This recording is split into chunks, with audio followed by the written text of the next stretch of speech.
అనేటువంటి కార్యక్రమాలు జరుగుతూ ఉంటే ఎవరు ఎందుకు మాట్లాడరు? ఎవరు ఎందుకు ప్రశ్నించరు? నాడేమో క్యాష్ నో అని గోలగోల చేశారు రాష్ట్రం అంతా, నేడంట సరదా అంటున్నారు. నేడు సరదానా చెప్పండి? ఒక దగ్గర అయితే హోంమంత్రి అనిత గారు కూడా పైన టవల్ కట్టుకొని కోడి పట్టుకున్నారా అంటే, హోంశాఖ మంత్రి అనిత గారు కూడా సమాధానం చెప్పాలి. అంటే కోడి పందాలకి మేము చట్టబద్ధత చేశాం, మీ ఇష్టానుసారం కోడి పందాల దగ్గరికి వెళ్ళి ఆడుకోండి, మందు తాగండి, పేకాట ఆడుకోండి అని మీరు ప్రజలందరికీ సందేశం ఇచ్చారు ఏంటి? హోంశాఖ మంత్రి అనిత గారు కూడా చెప్పాలి ఈ విషయానికి. హోంశాఖ మంత్రి అనిత గారు కూడా చెప్పాలి సమాధానం. వాళ్ళ ఇష్టానుసారం మరి రాజ్యాంగబద్ధ పదవిలో ఉన్నటువంటి రఘురామకృష్ణరాజు గారు రాష్ట్ర ప్రజలకి ఏమని సమాధానం చెప్తారు? ప్రజలు కూడా తీవ్రంగా విమర్శలు చేస్తూ ఉన్నారు మీ మీద. రాజ్యాంగబద్ధ పదవిలో ఉన్నారు కదా, కోడి పందాలు ఆడటం ఏంటి, కోడి పందాలను ప్రోత్సహించడం ఏంటి అని ప్రజలు మిమ్మల్ని కూడా విమర్శలు చేస్తూ ఉన్నారు. రోజు టీవీలోకి వచ్చి మాట్లాడతారు కదా, ఈ విషయం మీద కూడా మీరు ప్రజలకి సమాధానం చెప్పుకోవాలి, సమాధానం చెప్పుకోవాలి. అట్లాగనే భీమవరంలో క్యాసినోవా సెంటర్లు ఏర్పాటు చేశారు. భీమవరంలో క్యాసినోవా సెంటర్లు ఏర్పాటు చేశారు.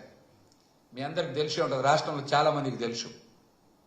తాడేపల్లి గూడెంలో 1,25,00,000 రూపాయల కోడి పందానికి ముహూర్తం పెట్టారు. తెలుసు మీ అందరికీ?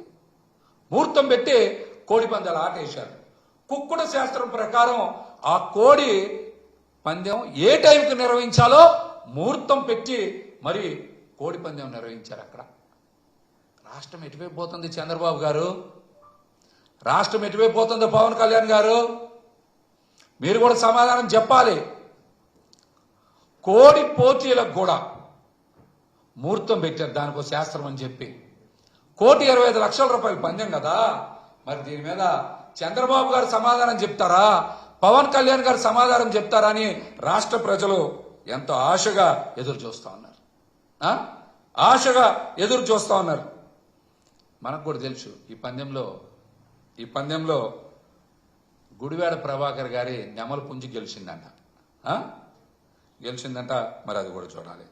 తణుకులో మరి అక్కడ స్థానిక ఎమ్మెల్యే అరవిల్లి రాధాకృష్ణ గారి ఆధ్వర్యంలో కూడా పెద్ద ఎత్తున జరిగినాయి. కోట్ల రూపాయలు చేతులు మారినాయి. రెవెన్యూ కానీ పోలీసు అధికారులు కానీ కన్నెత్తి చూడలా. ఎవరైనా సరే సాధారణ ప్రజలు చిన్న చిన్న బరులు పెట్టుకుంటే తెలుగుదేశం జనసేన నాయకులు వెళ్ళి ఇష్టానుసారం కొట్టి తీసేయమన్నారంట.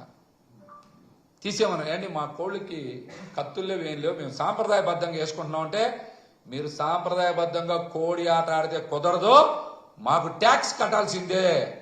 మీరు చిన్న బరి పెట్టుకుంటే 20 లక్షలు, కొద్దిగా పెద్దది పెట్టుకుంటే 50 లక్షలు, అంతకన్నా పెద్దది పెట్టుకుంటే 1 కోటి నుంచి 2 కోట్లు కట్టాలని చెప్పి కూటమి నాయకులు సామాన్య ప్రజలను కూడా బెదిరించి డబ్బులు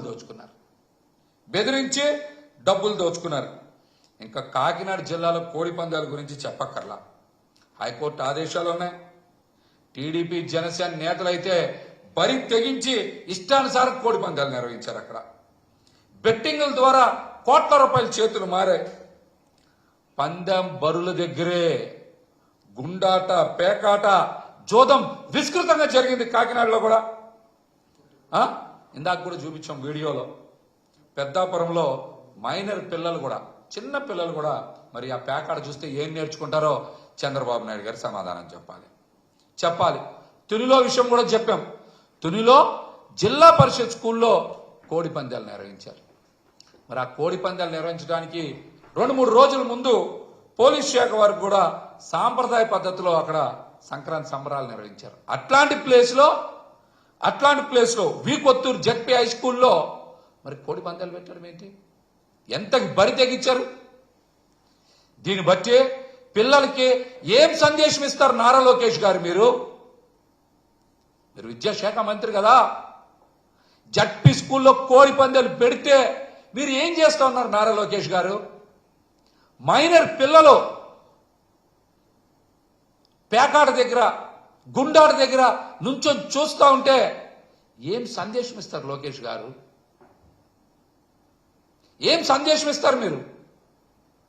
మీరు సమాధానం చెప్పాలి, సమాధానం చెప్పాలి. ఈసారి రాష్ట్ర వ్యాప్తంగా 1200కి పైగా బర్రెలు ఏర్పాటు చేశారు. ఉమ్మడి పశ్చిమ గోదావరి జిల్లాలో 350,